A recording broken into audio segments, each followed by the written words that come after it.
Serial Jannisar की आने वाली एपिसोड में आप देखेंगे कि जहां पर दुआ की प्रेगनेंसी दिखाई जाती है, उधर ही दुआ और नौशरवान के दरमियान बहुत ज़्यादा गलत फहमियाँ पैदा हो जाती हैं। कशमाला की वजह से ताल्लुकात इतने ज़्यादा ख़राब हो जाते हैं कि ये दोनों बात करना भी गवारा नहीं करते। अगर आपने अभी तक मेरा चैनल सब्सक्राइब नहीं किया तो इसे सब्सक्राइब कर लें। कशमाला और सरफराज को इस बात का अंदाज़ा नहीं है कि जो जाल इन्होंने दुआ के लिए बिछाया है ये खुद उसमें फंस जाएंगे और इनकी असलियत नौशरवान के सामने आ जाएगी। दूसरी तरफ जब से सरफराज नौशरवान से बदतमीज़ी करके गया है, तब से नौशरवान ने जाफ़र को इस पर नज़र रखने का कहा है और जाफ़र इस पर उकाब की तरह नज़रें जुमाए हुए है। लेकिन जाफ़र को इस बात की खबर नहीं है कि कशमाला और सरफराज आपस में मिल चुके हैं और साईं के घर का बंदा भी सरफराज के साथ मिला हुआ है।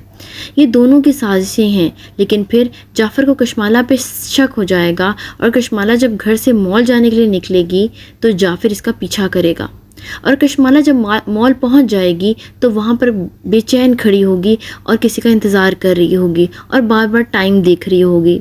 इतने में जाफ़र को सरफराज नज़र आएगा और फिर सरफराज कशमाला के पास आकर कुछ मीटिंग करेगा और कशमाला फिर पैसे निकाल के सरफराज के हाथ में थपाएंगी। साथ ही जाफ़र दोनों की तस्वीरें भी खींच लेगा और घर आकर जब साईं को सारी डिटेल बता देगा, तस्वीरें भी दिखाएगा और कहेगा, मुझे तो कशमाला बीबी पे पहले ही शक था, वो सरफराज से मिली हुई हैं। मैंने आपसे पहले भी कहा था कि दुआ बीबी ऐसी बिल्कुल नहीं है, ज़रूर इनके ख़िलाफ़ कोई साजिश हो रही है।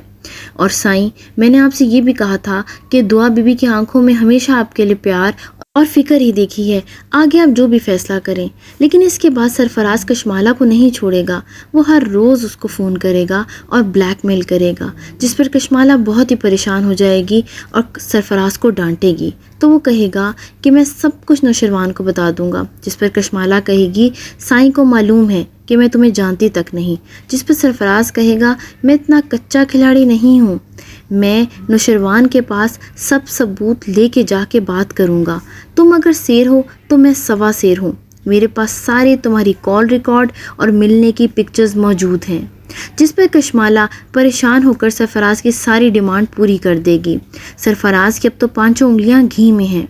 दूसरी तरफ जब कशमाला सरफराज से बात कर रही होगी तो नौशरवान कमरे में आ जाएगा और सब बातें सुन लेगा और कशमाला सरफराज को कह रही होगी कि तुम नौशरवान को ये बताओ कि ये बच्चा तुम्हारा है, नौशरवान का नहीं।